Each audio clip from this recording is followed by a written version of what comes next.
remaja yang usianya hanya 1 tahun lebih tua dari usiaku.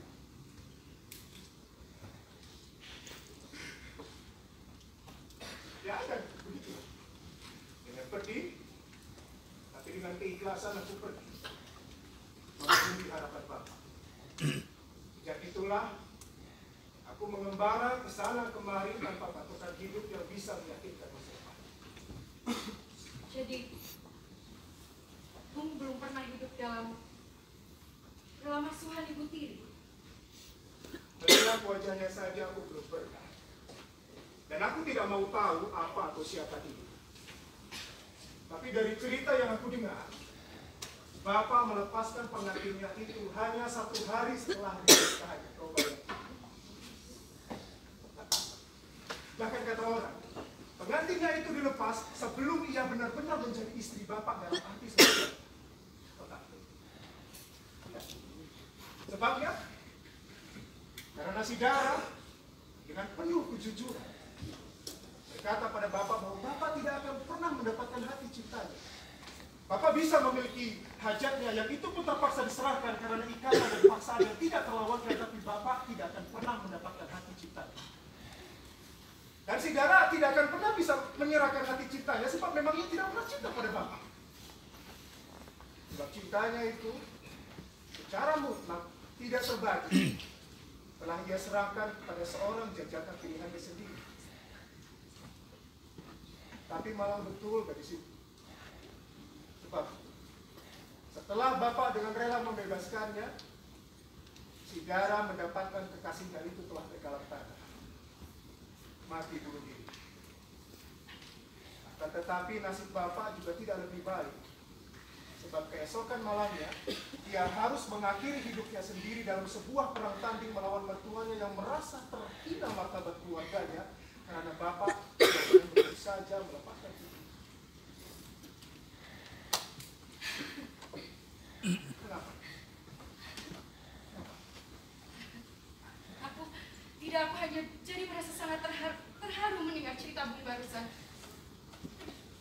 Dan Bung tentunya saat ini sangat membenci Bapak Bung itu sendiri dan apalagi terhadap gadis itu Bung yang telah memutus ikatan batin Bung dengan Bapak Bung. Bung pasti sangat membencinya. Pada Bapakku aku membenci dia. Dan aku membenci Bapak karena ia telah secara sadar melupakan tugas kebapaannya padaku. Dan itu pun nyala kebencianku pada Bapak telah padam sama sekali. Padam bersama dengan terkuburnya jenazah Bapak yang bahkan tak sempat aku saksikan. Tapi terhadap gadis malam itu, aku tidak pernah menaruh perasaan benci sedikit pun juga. Aku justru sangat iba padanya.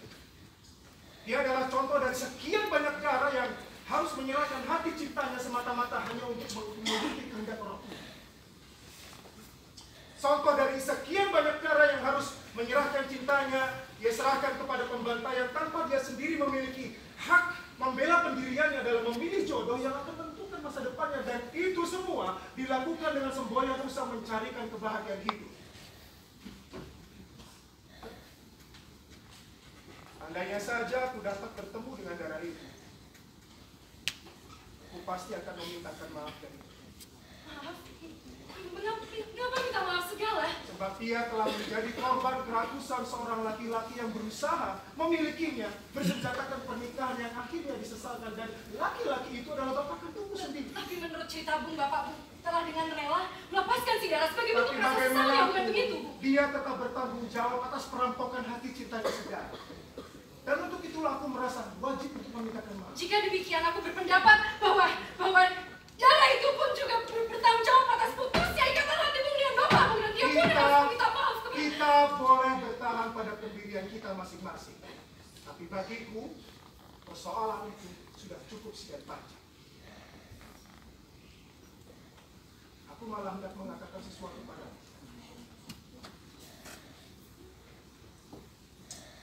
Katakanlah secara terbuka.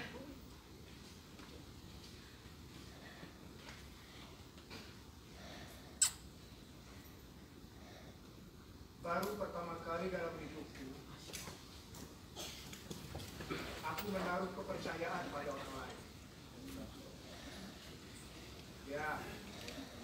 sekarang, baru detik ini, aku bisa berkata pada diriku bahwa aku mempercayai orang lain yang dengan sebulat hati aku percayai.